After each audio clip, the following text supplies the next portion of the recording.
ಏನ್ ತೊಂದರೆ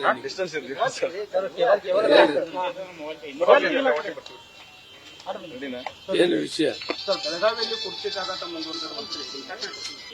ಅದೆಲ್ಲ ಕೆಲ್ಸಕ್ಕೆ ಬರೋದು ಕೇಳ್ತೀರಿ. ಕುರ್ಚಿನೂ ಇಲ್ಲ, ಗಲಾಟೆನೂ ಇಲ್ಲ, ಎಲ್ಲ ಸುಗಮವಾಗಿ ನಡೀತಾ ಇದೆ ಬಿಡ್ರಪ್ಪ. ಅಲ್ಲ, ಈಗ ಯತೀಂದ್ರ ಅವರು ಮತ್ತೆ ಹೇಳಿರ್ತಾರೆ ನಮ್ಮ ತಂದೆಯವರೇ ಮತ್ತೆ 5 ವರ್ಷ ನಿಮಗೆ ಬೇರೆ ಒಳ್ಳೆ ಗುರುತರವಾದ್ದು ಡೆವಲಪ್ಮೆಂಟ್ ವಿಷಯ ಹೇಳಿ. ಇಂದಿರಾ ಕಿಟ್ ಕೊಡ್ಬೇಕಂತ ತೀರ್ಮಾನ ಮಾಡಿದ್ದಾರೆ ಮುಖ್ಯಮಂತ್ರಿಗಳು, ಉಪಮುಖ್ಯಮಂತ್ರಿಗಳು. ಅದು ಸಾರ್ವಜನಿಕರಿಗೆ ಅನುಕೂಲ ಆಗುವಂಥದ್ದು. ಜನವರಿಯಲ್ಲಿ ಇಂದಿರಾ ಕಿಟ್ ಅನ್ನು ಕೊಡೋದ್ರ ಮುಖಾಂತರ ಪೌಷ್ಟಿಕ ಆಹಾರ, ಎಣ್ಣೆ, ಬೇಳೆ, ಸಕ್ಕರೆ, ಉಪ್ಪು ಕೊಡುವಂತ ಕೆಲಸ ನನಗೆ ಜವಾಬ್ದಾರಿ ಕೊಟ್ಟಿದೆ.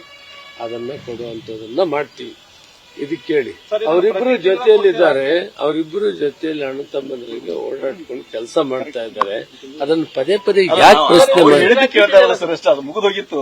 ಈಗ ಸಿಎಂ ಅವರ ಪುತ್ರ ಮತ್ತೆ ಅದನ್ನ ಅವರೇ ಉತ್ತರ ಹೇಳ್ಬೇಕು, ನಾನು ಹೇಳಲ್ಲ. ಅದೆಲ್ಲ ಡೀಟೇಲ್ ಇನ್ನೊಂದ್ಸಾರಿ ನಿಮಗೆ ಪ್ರೆಸ್ ಮಾಡ್ತೀನಿ, ಕೊಡಕ್ ಮೊದಲು. ನ್ಯೂಸ್ ಫಸ್ಟ್, ನಿರ್ಭೀತಿಯಿಂದ ನಿಮ್ಮ ಪರವಾಗಿ.